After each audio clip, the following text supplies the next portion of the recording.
गाय और शेर। एक दफा का जिक्र है कि एक सरसब्ज और शादाब जंगल में बेट्सी नाम की एक गाय रहती थी।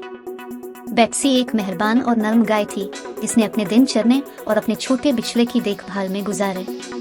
वो जंगल के तमाम जानवरों से प्यार करती थी और वो अक्सर उसके मशवरे और रहनुमाई के लिए उसे ढूंढते थे। एक दिन जब बेट्सी चल रही थी, राज नामी एक खौफनाक शेर उसके सामने नमूदार हुआ। शेर जंगल में शिकार कर रहा था और भूखा था और उसने बेट्सी को एक आसान हदफ के तौर पर देखा। वो इसके करीब पहुंचा और एक झुंझलाहट के साथ उसने कहा, तुम बहुत लजीज लग रहे हो, मुझे लगता है कि मैं तुम्हें दोपहर के खाने पर ले लूंगा। बेट्सी, जो हमेशा मेहरबान और नर्म मिजाज थी, घबरा गई। वो जानती थी कि शेर इससे बहुत ज्यादा मजबूत और तेज है और उसके पास इससे आगे निकलने का कोई इम्कान नहीं था। लेकिन खौफ से डरने के बजाय उसने अपनी जहानत और अक्ल को इस्तेमाल करते हुए शेर को पीछे छोड़ने का फैसला किया। बराकरम मजीद दिलचस्प कहानियों के लिए मेरे चैनल को लाइक, शेयर और सब्सक्राइब करें। बराकरम, मिस्टर टाइगर, इसने कहा, मैं सिर्फ एक गरीब गाय हूँ जिसका एक छोटा बिछड़ा है जिसका चारा है। अगर आप मुझे खा लेंगे तो मेरे बिछड़े की देखभाल करने वाला कोई नहीं होगा, लेकिन अगर आप मुझे छोड़ दें तो मैं वादा करती हूँ हर रोज आपको खाना लाते हैं और आप फिर कभी भूखे नहीं रहेंगे। बेट्सी की पेशकश पर शेर हैरान रह गया। उसने कभी किसी शिकारी को खाना लाने के लिए गाय की पेशकश के बारे में नहीं सुना था। वो हैरान हुआ और उसने इसकी पेशकश को कबूल करने का फैसला किया।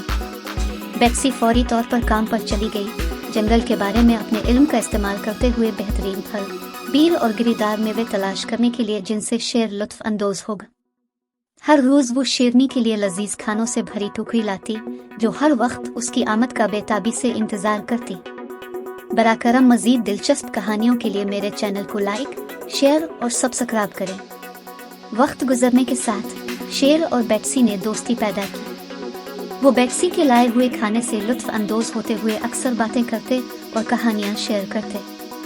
यहाँ तक कि शेर ने अपनी तारीफ के तौर पर उसे तोहफे जैसे फूल और बीरियां लाना शुरू कर दी। एक दिन वो बातें कर रहे थे कि अचानक शेर को याद आया कि वो पहले जंगल में क्यों आया था। इसे एहसास हुआ कि वो अपनी भूख से इस कदर मस्त हो चुका है कि वो अपना असल मकसद भूल चुका है। वो बेट्सी की तरफ मुतवज्जे हुआ और कहा, बेट्सी, आपका शुक्रिया, आपने मुझे दोस्ती का सही मफहूम सिखाया और मुझे याद दिलाने के लिए कि जिंदगी में हमारी ज़रूरियात को पूरा करने के अलावा और भी बहुत कुछ है। आपने जो एहसान मुझ पर किया है मैं इसे कभी नहीं भूलूंगा। बराकरम मजीद दिलचस्प कहानियों के लिए मेरे चैनल को लाइक, शेयर और सब्सक्राइब करें। इस दिन के बाद से शेर ने फिर कभी शिकार नहीं किया। इसके बजाय इसने और बेट्सी ने अपनी दोस्ती को जारी रखा और वो अक्सर जंगल में एक साथ चलते हुए देखे जाएंगे। शेर बेट्सी को इसके रास्ते में आने वाले किसी भी नुकसान से बचाता है। कहानी का अखलाक यह है कि मेहरबानी और जहानत दोस्ती पैदा करने और तनाज़ात को हल करने में बहुत आगे जा सकती है। ये हमें सिखाता है कि शदीद तरीन शिकारियों को भी मोहब्बत और समझ-बूझ से काबू किया जा सकता है। बेट्सी की मेहरबानी और अक्ल ने न सिर्फ इसकी जान बचाई थी बल्कि उसने शेर को एक ज्यादा हमदर्द और ख्याल रखने वाले वजूद में भी बदल दिया था। ये एक याद दहानी है कि दूसरों के साथ मेहरबानी और एहतराम के साथ बर्ताव करने से हम सब एक ज्यादा पुरअमन और हम आहंग दुनिया बना सकते हैं।